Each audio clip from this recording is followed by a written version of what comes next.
Ever been underestimated in your own life? This story goes from quiet control to something you won't see coming. Stick with me till the end, and if you like real, gripping stories, hit subscribe. I just stepped out of the shower, towel around my waist, and Maris was already lining up shirts on the bed like we were prepping for a photo shoot. "Wear the charcoal. The navy reads flat under that lighting," she said, like she was talking to a mannequin. I opened my mouth, but she was already moving to the tie drawer. "My name is Darian Kincaid. Most people call me Dare. I'm 58, and I run a cardiac surgery service in Philadelphia. At work, I'm the guy you want in the room when your kid's heart stops. I don't panic, I don't flinch. But inside my own house, I flinched all the time." Maris didn't raise her voice. That would have been too obvious. She controlled with polish, curated comments, social fluency, and that cool tone she used when she was deeply disappointed but pretending not to be. "Just say you work at the hospital," she reminded me, like I was a slow student before a test. "Nobody wants to hear about surgery." I said nothing. I used to argue. Now I counted her tells, the way she pressed her earrings in tighter, the way she'd glance sideways to see if I was following instructions. Quick note: before listening, share which city or country you're watching from. And let's continue. Tonight was the Whitfield penthouse thing. I say thing because it wasn't a party, it was a flex, a donor circle of old money and polished ambition pretending they liked each other. Emmett, the host's husband, always looked like he was one clumsy move away from knocking over a sculpture. Cora Whitfield had the smooth glass kind of smile that said she ran everything. Maris handed me the charcoal suit. "This one, buttoned at the waist. Don't wear those shoes that squeak." I could have pointed out I'd been dressing myself longer than she'd been alive, but that would have been another 10 minutes wasted. She didn't yell. She straightened my tie like she was shaping a display and said, "Keep it light. No trauma, no kids, no hard days.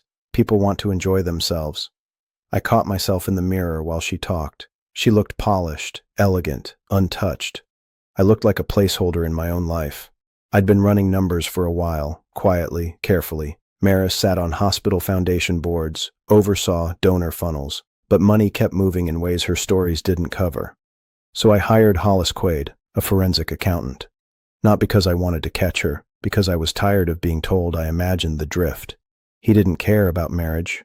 He cared about numbers, and the numbers were turning into lies. That night, I buttoned the charcoal suit, fixed the tie she picked, and smiled at her like a man heading into surgery with a scalpel in his pocket. She leaned in just enough to whisper, "Smile like you belong here." Then she smoothed her hand across the back of my suit jacket and pushed me forward, right into the hive. The place felt expensive in that silent way. Stone floors that didn't echo, rugs that could have paid a semester of med school, walls hung with abstract art so sterile you knew nobody chose it for love. People moved like they were on a loop. Greet, compliment, sip, pivot. Nothing natural. Cora Whitfield glided toward us in some sequined sleeve contraption and gave Maris a kiss on both cheeks like we were in Europe. Then she looked at me and gave the kind of nod you give a valet when they bring your car around dent-free. "Dale, right?" Emmett cut in, handing off a drink. "It's Dare," I said. He blinked, gave me a tight-lipped shrug, and floated off like it didn't matter. Then there was Bain Harrow. Tall, lean, looked like he ate raw almonds and lawsuits for breakfast. He didn't shake my hand. He just hovered near Maris, watching her like she was his favorite stock. If he smiled once, I missed it. Kent Coleman strolled up with that plastic charm of his, giving out shoulder squeezes like raffle tickets. "Dare, buddy, been a minute." He slapped my back. Raina Coleman followed 2 steps behind, eyes scanning everything. She didn't smile, just gave me a nod that felt more like a warning than a hello. Maris turned toward them all, fake laugh ready, and said, "This is Dare, he's at the hospital." That was it. Not head of cardiac, not leads one of the best cardiac surgery teams in the city. Just at the hospital. I opened my mouth, closed it. People nodded politely and turned back to their real interests. A server passed with a tray of champagne flutes. Maris grabbed one without a glance. Her wrist caught the light, sleek silver watch, something minimal but heavy. I knew it immediately. $31,860. Hollis traced it to a charge routed through a donor benefit account, money tagged for pediatric cardiac monitors. That account was under the umbrella Maris oversaw, not managed, oversaw. That word again. I took a drink, not because I wanted it, but because it kept my hand busy.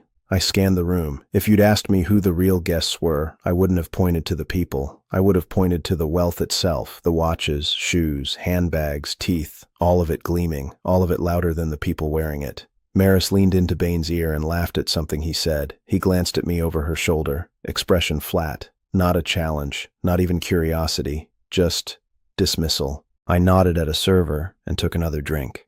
I could have made a scene. I could have pulled her aside right then and demanded answers. But that's not how you get a clean cut. No, I waited, watched. And when she reached for Bain's arm again, her hand lightly brushing his sleeve like she forgot I existed, I knew the moment wasn't far, not far at all. I didn't move, I didn't blink. I heard someone laugh behind me, sharp and fast, like they were trying to win points. I felt every eye swing our way, and I kept my hands at my sides because if I touched her even to walk away, I knew how she'd spin that too. A server passed near us and did a double take, like he wasn't sure if he'd just witnessed a joke or a knife being twisted. Maris didn't flinch. She smoothed her dress with one hand and smiled up at the ceiling like she was above it all. I turned slowly and walked off the floor. Not fast, not storming. Just walked like a man who'd finally accepted that he wasn't coming back from this version of his life. Someone near the bar whispered, "Yikes," loud enough to be heard. I ignored it, found the darkest corner of the room, and posted up there with a drink I didn't want. My jaw was tight, not clenched in rage, but locked with clarity. Out on the floor, Maris went right back to Bain. She was smiling again, acting like the whole thing had been a throwaway line. But she'd said it loud. She'd said it like she wanted to be overheard. Kent Coleman wandered over, probably thinking he was helping. He leaned next to me and said, "Hey man, you know how Maris is. She gets a little—" I cut him off. "She gets exactly what she wants, Kent. That's the problem." He gave me this half smile like he wanted to agree, but was afraid to say it. "Just ride it out. You two'll be fine." I didn't answer. He stayed for another second, then peeled off to go, not take a side somewhere else. Cora caught my eye from across the room. She didn't wave, just looked, assessing, like she wasn't sure if I was going to throw a drink, call a lawyer, or collapse. And I got it. I really did, because for the first time I wasn't sure either, but I knew one thing. This wasn't going to get fixed with a conversation, or a retreat, or some counseling buzzword. I walked out onto the balcony. The air was cold, sharp against my face, but it helped. I gripped the edge of the railing and looked down at the traffic moving like it didn't care who got humiliated tonight. Behind me, the music changed again. People danced, they drank, they acted like that slap of a sentence didn't land right in the middle of the room. I straightened my tie, I stepped back inside, and I stopped playing along. I walked straight back into the center of the room. Not rushing, not hesitating, and every step pulled more attention than her little performance ever did. Conversations thinned out as people noticed my face, noticed the shift, noticed I wasn't playing the role anymore. I stopped a few feet from her and smiled. Not polite, not wounded, controlled. "That's the first honest thing you've said tonight," I told her, voice steady. "I don't meet your standards. Your standards require a man who doesn't read statements or ask questions." A couple people chuckled like they thought I was joking. I didn't look at them. Maris let out a soft laugh, already trying to steer it. "Dare, don't do this here. You're tired, and you're—" "I know about the vendor contracts," I cut in, not raising my voice, just cutting clean through hers. "The fake ones, and the donor money you've been routing through those charity partners that don't actually do anything." That changed the air, not loud, not dramatic, just tighter. She tilted her head, smiling like she could still spin it. "You don't understand how any of that works. These are complex." "Wexler Bridge account," I said. Her smile didn't drop, but it froze. That was enough. I pulled out my phone and unlocked it, turning the screen so the nearest circle could see. "Timeline," I said. "Transfers, emails, invoices, dates line up with your board retreats. Funny how that works." Someone stepped closer, then another. Maris reached for my arm like she was going to guide me away, still smiling. "Okay, that's enough. You're embarrassing yourself."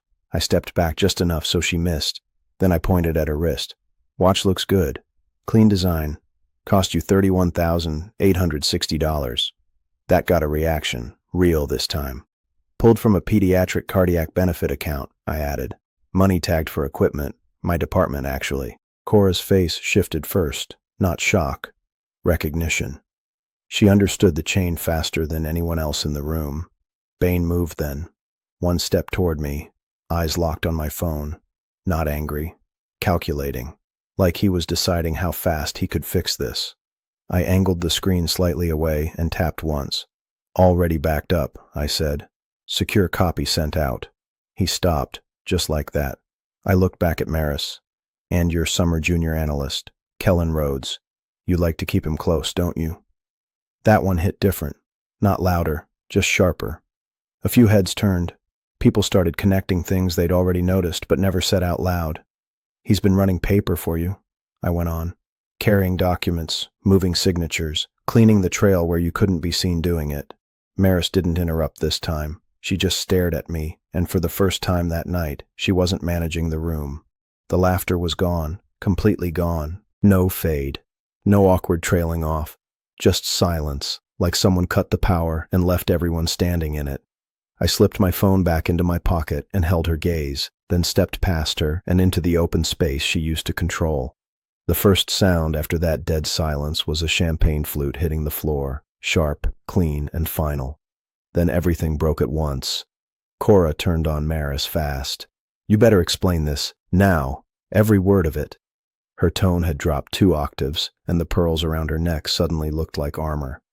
Emmett had his phone out, thumb halfway to dial, then froze. He looked at the screen, turned it over in his hand, then slid it into his jacket.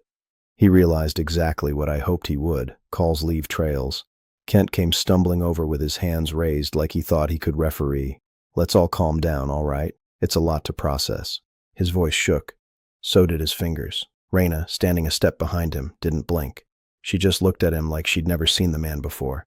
Maris snapped at me. You don't get it. You're throwing around words and timelines you don't understand. These are layered structures. Yeah, I cut in, which is why Hollis Quaid understands them, and so will Tobin Patterson at the United States Attorney's Office. That was the first time someone gasped out loud. I didn't chase the reaction. I'd already said what I came to say. I didn't catch every move after that. I was watching the room, not just the people, but later I pieced it all together. What I did see, Bain heading toward the hallway near the powder rooms, phone out, moving like someone who needed to hit a transfer button before someone froze his assets. But Cora saw him too. She stepped in front of him, square shoulders, and said, "Don't," and he actually stopped. What I learned later. Raina slipped Kent's phone out of his blazer while he was trying to calm people down. She opened an app he didn't know she knew existed, auto-record, time-stamped. And in there, conversations between him and Bain about front-loading accounts before a potential freeze. I also found out later where Kellen was during all this. Guest bathroom, door locked, panic texting someone named CD. Those messages surfaced months later in digital discovery, time-stamped, desperate, sloppy. But Maris? She went right back to the playbook, soft tone, damp eyes, reaching out to Cora. You know me, she said. You know I wouldn't. That was the final misread. The old tricks didn't work anymore. People weren't moving toward her. They were stepping back. I didn't need to shout. I didn't need to plead. I walked out slow, steady, without looking over my shoulder. I left her standing there, center stage, stripped of the script. The elevator was empty. I stepped in alone. And when the doors closed, that's when it hit me. My hands were shaking. I let them, just for 10 seconds. Then I called Keegan Maddox and said, I need you tonight. Keegan showed up 23 minutes after I called. No questions, no drama, just a knock, then his steady voice. You alone? I opened the door. He stepped inside, coat still on, and scanned the living room like a guy checking vitals in a trauma bay. Same age as me, same training. We'd pulled night shifts back when coffee came in burnt pots and sleep was optional. He didn't offer comfort. He offered presence, and that was better. I barely slept. I laid everything out like I was prepping for a double bypass. Clean folders, cross-referenced backups, labeled drives. Chain of custody mattered now. Print it too, Keegan said around 2 in the morning. Screenshots vanish, paper lives longer. By sunrise, the table was covered. The meeting with Tobin Patterson happened in a coffee shop with more outlets than chairs. No press, no posturing. Just him, me, and a short table between us. I slid the encrypted drive across like it was a patient chart. Tobin didn't look impressed. He looked focused. He plugged in, opened a folder, checked metadata. Your timestamps line up, he said. If this holds under scrutiny, we're not talking about scandal. We're talking charges. I nodded once. You tell me what I can say publicly. He looked up. Nothing. No speeches, no interviews, no gotchas to make yourself feel better. You say something dumb, you give her lawyers room to dance. I kept my mouth shut and let him finish scanning. When he closed the drive and pocketed it, the weight shifted. Quiet, but real. That afternoon, Marla Vance got pulled in. Sharp voice, sharper brain. She talked like a brawler and moved like a sniper. First step, she said, is making it obvious you didn't touch a single cent. Second step is locking down everything she might try to drag through court. We moved fast. My name off every joint account, new cards, new passwords, security freezes. Keegan watched every move. He stayed over that night because we both knew Maris's real talent wasn't money, it was persuasion. She could flip a story in 10 minutes flat if you let her talk long enough, and she tried. 14 missed calls. First it was soft. Can we talk? I'm scared. Then it was guilt. You're destroying everything. Then rage. You're unstable, Dare, and everyone sees it.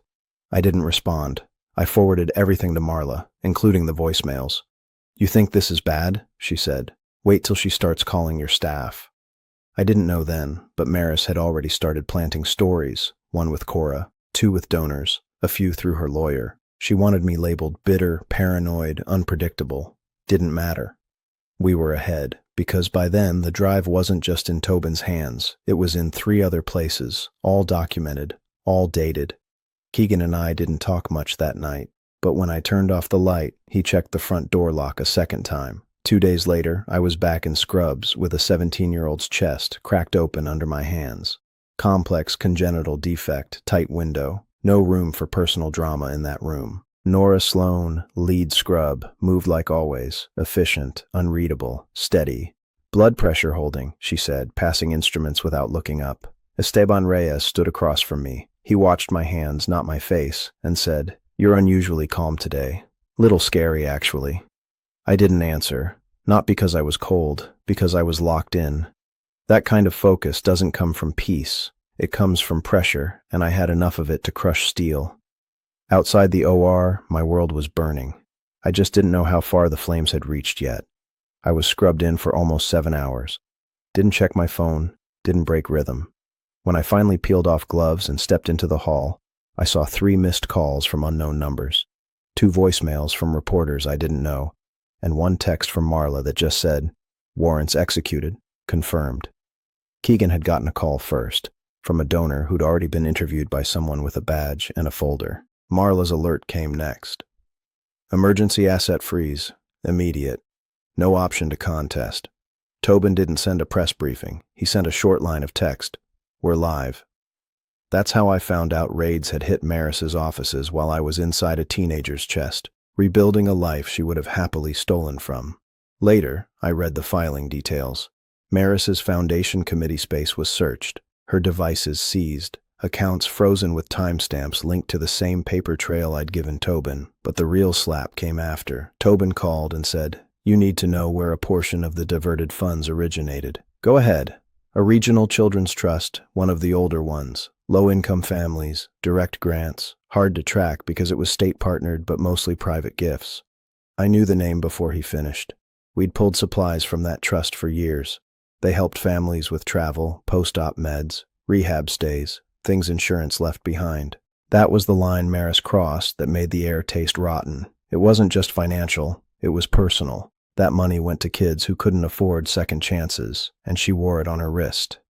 When I finally walked into my house, Keegan was sitting on the couch, a few boxes stacked near the entry, half labeled, half empty. He didn't look up from the envelope he was sorting. She might come back now that it's public, he said. She'll want control of the story.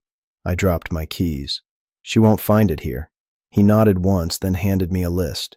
Backup contacts, next steps, press redirect, house security, everything laid out. I scanned it, grabbed a pen, and started checking items off one by one. She came in 3 days later like nothing was broken. Her coat was off before the door even shut, and she launched into a speech she'd clearly rehearsed.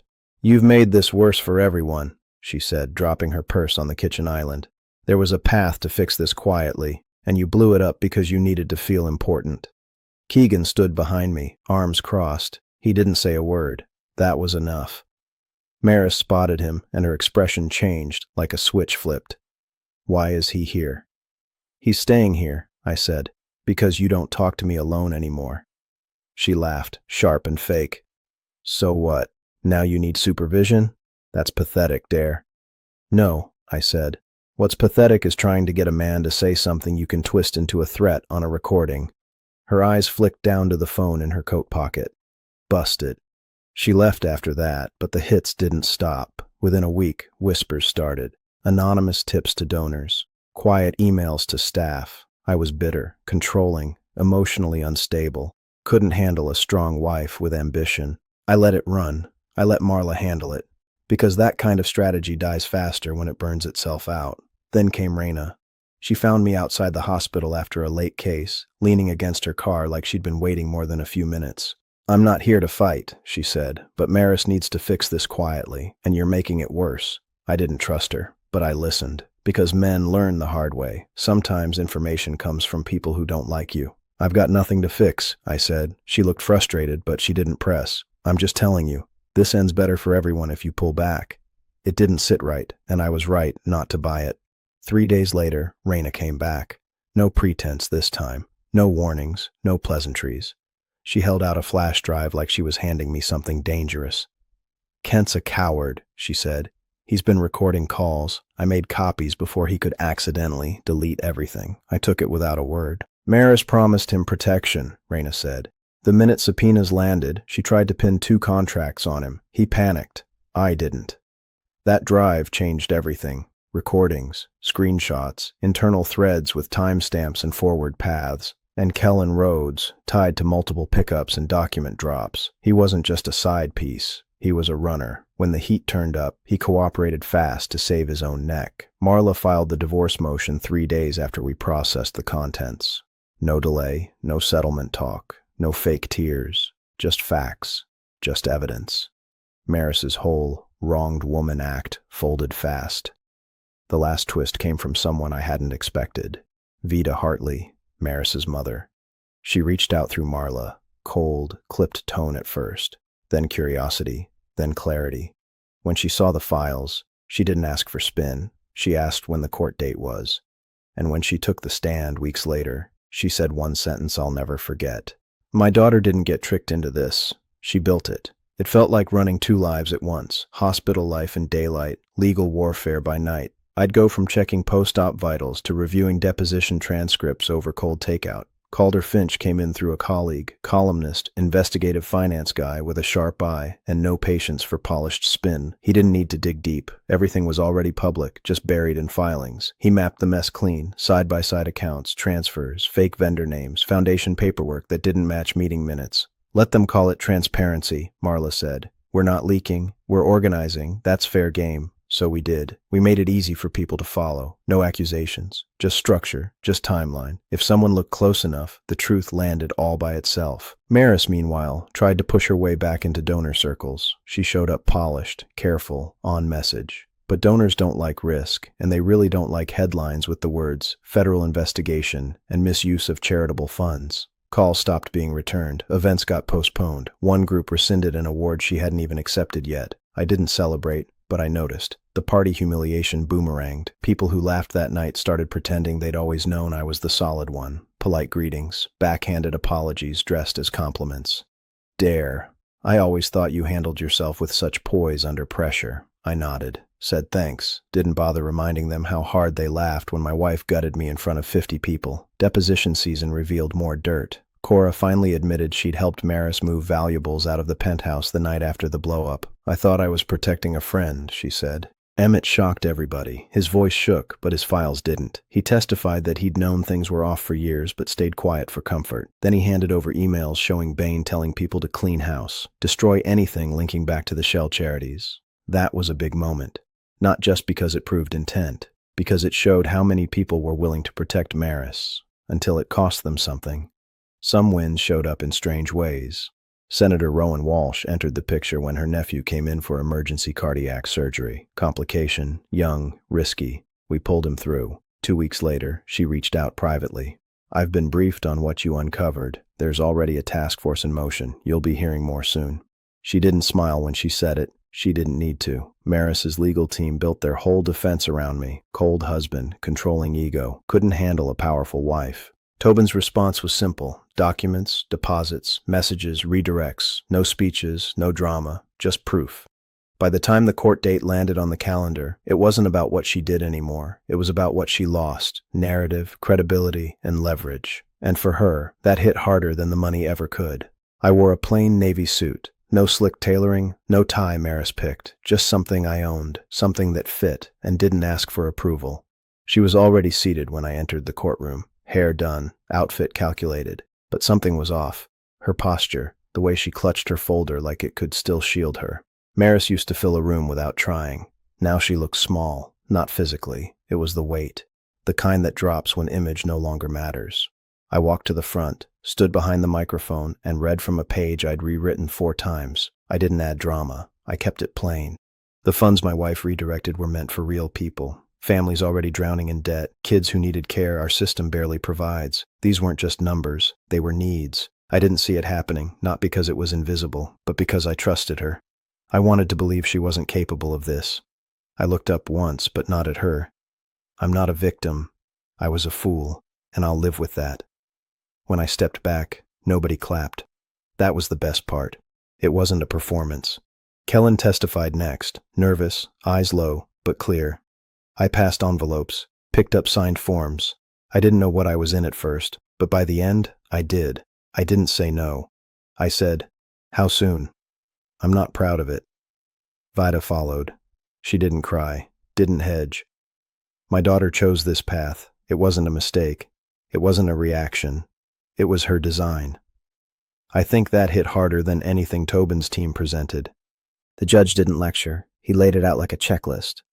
Wire fraud, misuse of charitable funds, conspiracy to defraud a nonprofit, 5 years in federal custody, mandatory restitution, probationary restrictions that killed her board eligibility and licensing. Maris didn't sob. She didn't scream. She just stared ahead like she was still waiting for someone to interrupt and fix it. Nobody did. I didn't feel joy. What I felt was a silence that reminded me of ORs after a code is called. Not peace, just the absence of fight. Later that spring, I met a realtor named Beth Sutter at a property showing. She smiled too wide and said, "This one's a steal. Cora Whitfield's old penthouse. Luxury at a bankruptcy price." I looked out over the balcony where my marriage died, where Maris smiled while stabbing me in front of her peers, and I handed the listing back. "I'll pass." She blinked. "Really? It's a prime—" "I don't buy history," I said. "Especially not mine." Hold up before you click away. Can I ask you something real? If you've got the hype button, tap it to push this video out to more people who need it, then subscribe and hit like for us. It's 1 click and it seriously helps. And drop a comment. Even good story works. But here's the question.